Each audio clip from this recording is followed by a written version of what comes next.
Okay, Math 1, we are going to begin section 2.4 on page 117. We're going to be talking about graphing function rules. So some of these will be linear, some will not be, and we'll just go through it. I'll show you how the book is showing you how to do it. It says right here that you can use a table of values to help you graph. There is another way to graph a linear equation, but I'm going to hold off on showing you that. Because I want you to be able to do this no matter what the case may be. All right, so what they mean by use a table, you're going to be making your own little XY value chart. You can choose any X's you want. You're going to input those in for the X and get your Y out, and then you're going to come over and graph it. So keep in mind that you have to be the one graphing it. So use numbers that are user-friendly, I would say. So like on here, your X, you're going to be taking half of it. So I would probably stick to using even numbers. You can use negatives, you can use 0. It doesn't really matter. So general rule of thumb, a lot of times I'll have the kids, do like a -2, maybe a 0 and a positive. But you need at least 2 points. For sure do 3 just so it gives you a really good idea of what's going on because you know it's going to be linear. All right, so you're going to take a -2, you're going to input it right here for the X. Half of -2 is -1. And what is -1 minus 1? Well, that's -2. Take that 0, input it in. Half of 0 is 0. 0 minus 1 is -1. Take a 2, input it here. Half of 2 is 1, and 1 minus 1 is 0. All right, then you're going to come over here, and you're going to draw your X and Y axis. That's not a very straight line. Okay, you're going to come around like that, and then you're going to graph these ordered pairs. So -2, 2 is left 2, down 2, so that would be a point right here. And then you're going to do 0, -1. That means you go over 0, down -1. And then you're going to graph 2, 0, which means you go over 2 and up or down 0. And they should lie in a straight line because it is a linear. So you're going to lie in the straight line, and you're going to draw that in. Easy as that. All right, the next two at the top of page 118 are also both linear. So let's go ahead, I'll do one of them.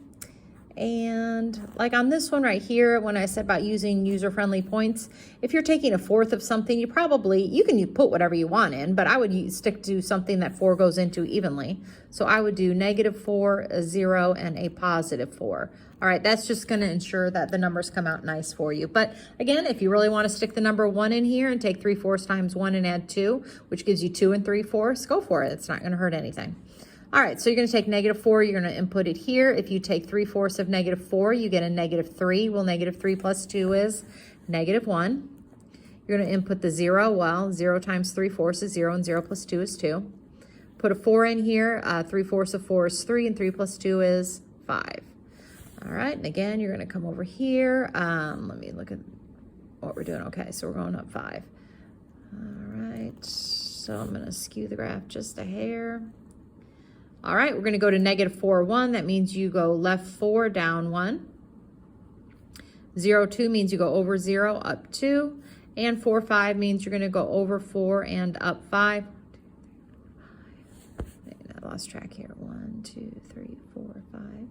And again, they should all lie in a straight line. Oops, I kind of missed that point. All right, and there you go.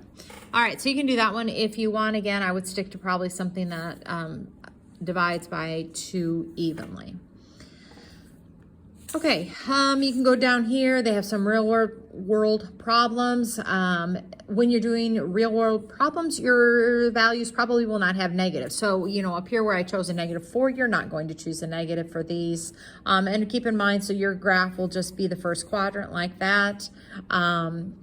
You're talking gallons on here, you're emptying out a spa. The maximum capacity is 250, so you can go up by like 50s or something like that if it's going to help graph a little bit better. Okay, all right, go over to page 119, and we are going to talk about what a continuous graph and a discrete graph is. A continuous graph is a graph that's not broken, okay? Straight lines all the way through. A discrete is going to be points. Let's see, what would be discrete? Like if you were graphing maybe the amount of text that somebody sends or the amount of Snapchat somebody sends. You can't send like 1.5 Snapchats. You can only send 1, or you can send 2, you can send 3, things like that. So that would be the discrete graph. The continuous would be is if at any point in time along the way you can hit any interval, any type of a number, any decimal, any fraction, all right, would be your continuous. Okay, like it says up here in this little box, I think it talks about representing printed whole number of photos. Okay, you can't print 1.5 photos. You can either print 1 or you can print 2. All right, so if you take a look, let's go through some of these word problems over on page 120. On here, it says the amount of water in a wading pool in gallons depends on the amount of water in minutes that the wading pool has been filling. All right, so if you're measuring the water, can you only measure it in inches or only measure it in like certain increments of feet, things like that? Like or could you have, like for an example, maybe 2 1/4 foot of water in there, or 2 3/10 things of water in there, something like that. And that's what it's asking you. Is it possible to have a fraction of the water? So yes, it is, which means you are going to be doing a continuous graph on that. Okay, let's go down to the next one. Let's see. The cost for baseball tickets in dollars and the number of tickets bought. All right, so the number of tickets bought, that's what we're going to be looking at. Can you buy a fraction of a ticket, or can you only buy tickets in whole numbers? Well, you can only buy 1 ticket, 2 tickets, 3 tickets, things like that. So the costs, your N can only be whole numbers, so it would be discrete. So if you bought 1 ticket, the cost would be $16. So you go over 1, up 16, make a dot. 2 tickets, $32. So you go over 2, up to 32, make a dot. 3 tickets, you have 48, go over 3, up 48. And those are your discrete. You would not want to connect them. Connecting says, well, if I bought 1 1/4 tickets, how much is it going to cost? Or if I bought 2 3/10 of a ticket, how much is it going to cost? Okay, that doesn't matter because we're not going to be able to do it. So that is the difference between those two. All right, let's go over to page 121, and we're going to do some non-linear functions. Now, you know, these aren't going to be straight, so if it were me, I would put a few more values than just 3. 3 is easy to make a line with, but sometimes 3 is not going to give you a very good feel on what the graph looks like. So you're going to do the same thing you did on the linear, make a chart, and you can put some values in. So maybe like a -2, -1, 0, 1, 2. If the numbers get too big, then don't graph that point. All right, so you're going to take -2, plug it in here. -2 times -2 times a -2 is a -8, and -8 plus 1 is -7. Take a -1, put it in. -1 times -1 times -1 is -1, and -1 plus 1 is 0. Put a 0 in here. 0 cubed is 0, plus 1 is 1. Put a 1 in here. 1 times 1 times 1 is 1, plus 1 is 2. Put a 2 in here. 2 times 2 times 2 is 8. 8 plus 1 is 9. So we're probably not going to be able to graph those two. All right, so let's come up here, make our graph. Whoops, I missed the line again. All right, -2, 7. I'm going to go over to, oops, it's -7. You're going to go left 2, and you'll be down here at -7, which should maybe be about right there. All right, -1, 0 is going to be right there on the axis. 0, 1 will be right here on the axis.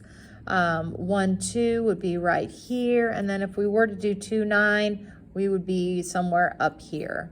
All right, so what that graph is going to do, it kind of snakes like that.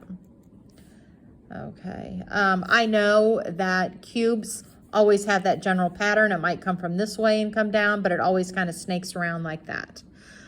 So again, on this one, I know that's going to happen. So let's go ahead and make our things again. So -2, -1, 0, 1, 2. Now, order of operations, when you take the -2 and put it in, you have to do your exponent first. So -2 cubed is -8. Well, this negative right here in the front changes it back to a +8. -1 cubed is -1. That changes it back to a +1. You put a 0 in. There's no such thing as -0, so it's 0. Put a 1 in here. 1 cubed is 1, but that changes it to a -1. And the 2 cubed is 8 when that negative changes to a -8. All right, so I have here. All right, so -2, 8 will be somewhere up here. You have -1, 1, which is right here. You have a 0, 0 right here. 1, -1 is here. 2 negative 8 would be somewhere down here. And again, here we are with our little cubic type of a snaking thing. All right, let's do an absolute value. All absolute value graphs will make some kind of a V shape. So just keep that in mind when you're going to graph it. It has to work out that way. So if it doesn't, that means you probably did your algebra wrong somewhere. So let's do our -2, -1, 0, 1, 2 again. And again, you can pick any points you want. It just helps get a feel for the graph if you use some negatives and positives together. All right, put a -2 in here. -2 minus 3 is -5, but the absolute value of -5 is 5. What is 5 minus 1? 4. Take -1 and put it here. -1 minus 3 is -4. The absolute value of -4 is 4. What's 4 minus 1? 3.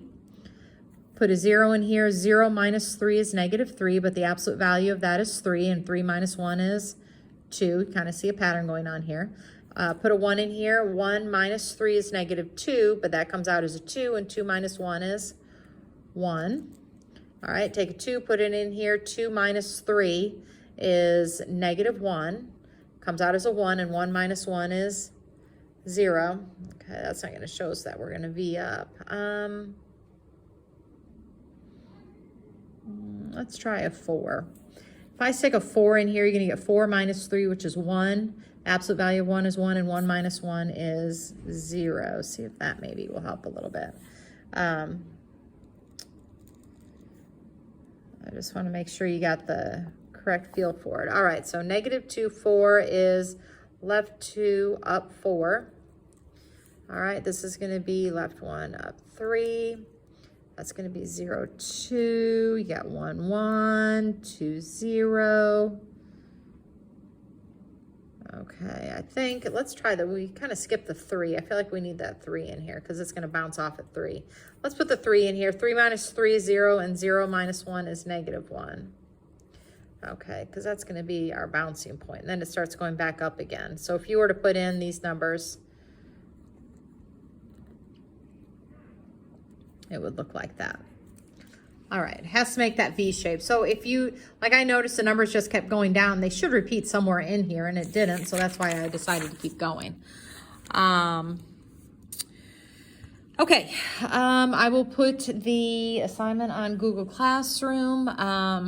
If you're having any issues with the algebra, let me know. Always follow your order of operations whenever you're inputting X, values in for X to solve for your Y. So always do your exponent first, then worry about your multiplication and division. All right, good luck.